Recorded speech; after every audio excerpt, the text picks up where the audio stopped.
با شکرگزاری اسباب استقلالی تاجیکستان سیاست سازنده و بنیادکارانه پیشوای ملت پرزیدنت جمهوری تاجیکستان محترم امامعلی رحمان در ناحیه واسه این تالار کشاد و برهوا در دوره کارهای آبادانی بخشیده به استقبال جشن ملی ساخته شده با اشتراک سروزیر مملکت مورد استفاده قرار داده شده است و ما را میباید با عوض این غمخوری پیشوای ملت در اجرای مسئولیتی که داریم وطندوست و وطنپرست باشیم. فعالیتمان را با احساس گرم وطندوستی و حس بلند ملی برای رشد دولت و جامعه روانه سازیم. با همین سخن افتتاحی جانشین رئیس اتفاق کسبه کارمندان ساحه معارف ناحیه واسه دولتشو امیرزاده به مناسبت روز اتفاقهای کسبه تاجیکستان به همایش تنتنوی آغاز بخشید. در این چهارمینی رهبران تشکیلات‌های ابتدایی اتفاقهای کسبه ساحه معارف ناحیه غالبان دور ولایتی آزمون‌های فروغ صبح دانایی کتاب است علم فروغ معرفت تاجیکان آینه تاریخ ملت اشتراک نمودند.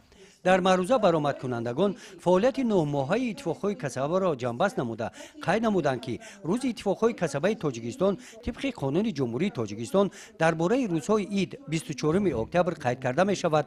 روز اتفاق کسبه در سراسر مملکت تجلیل می گردد که این از دستگیری و توجه پیشوای ملت محترم امامعلی رحمان نسبت به کارمندان ساحه و اعضای اتفاق کسبه درک می دهد. همزمان تاکید گردید که مرحله رشد اتفاق کسبه در تاریخ 33 ساله استقلال دولتی محض از سال 2001 صفتاً آغاز یافت. با صفت شریک با اعتماد اجتماعی حکومت در اساس کنستیتوسیا کودکس مهنت قانون جمهوری تاجیکستان درباره اتفاقهای کسبه و دیگر سندهای معیاری حقوقی فعالیتش را پرثمر نمود. برگزاری نخستین ملاقات رهبر دولت با مسئولین این تشکیلات با نفوذ 24 اکتبر سال 2019 در کاخ بربد پایتخت مملکت بلند گردیدن نقش تشکیلات و اعضای آن در جامعه در زمان صاحب استقلالی از سیاست سازنده پیشوای ملت بوده این وادار می‌نماید که فعالیت باز هم گسترده گردد.